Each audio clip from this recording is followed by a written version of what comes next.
በመጨረሻ የሩታ እናት ልጄን አታያትም ካሁን በኋላ ይበቃሻል ሲሉ በሄርሜላ ላይ ክፉኛ ተቆጡ። በአብርሽ እና በሩታ መሃል የገባችው ሄርሜላ የደረሰባት ማስጠንቀቂያ መላን የሶሻል ሚዲያ ተጠቃሚ አስገርሟል። በእርግጥ የሩታ እናት ምን አሉ? ሄርሜላስ ምን መለሰች? አብረን እናያለን። ሰላም የቻናሌ ቤተሰቦች፣ አንዴ ልመርቃችሁ።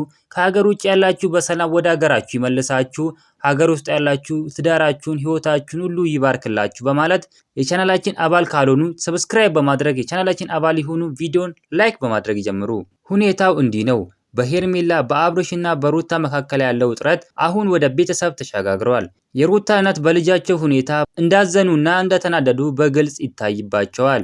ልጄን ለምንድነው የማላያት? አብርሽ እና ሩታን ያራራቅሽው አንቺ ነሽ በማለት ሄርሜላ በቀጥታ ወንጅለዋታል። ከእንግዲህ ከልጄ ራቂ ይበቃሻል የሚሉ ጠንካራ መልእክታቸው በብዙዎች ዘንድ በሳምንቱ መነጋገሪያ ሆኗል። ብዙዎች የሩታ እናት የወሰዱት እርምጃ ትክክል ነው ይላሉ። ቤተሰብ ጣልቃ መግባቱ ነገሮቹ ወደ መልካም ይመልሳቸዋል ወይስ ይበልጥ ያባብሳል? ሄርሜላ በአብርሽና በሩታ ፍቅር መሃል ገብታለች የሚሉ ወቀሳ አሁን ደጋፊዎቹ አልፎ ወደ እናት መድረሱ ነገሩን ከባድ ያደርገዋል።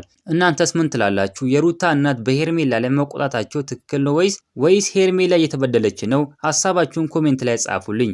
ለተጨማሪ መረጃ ሰብስክራይብ በማድረግ እንደዚህ ትኩስ መረጃዎች ቶሎ እናንተ ጋር ይደርሳሉ።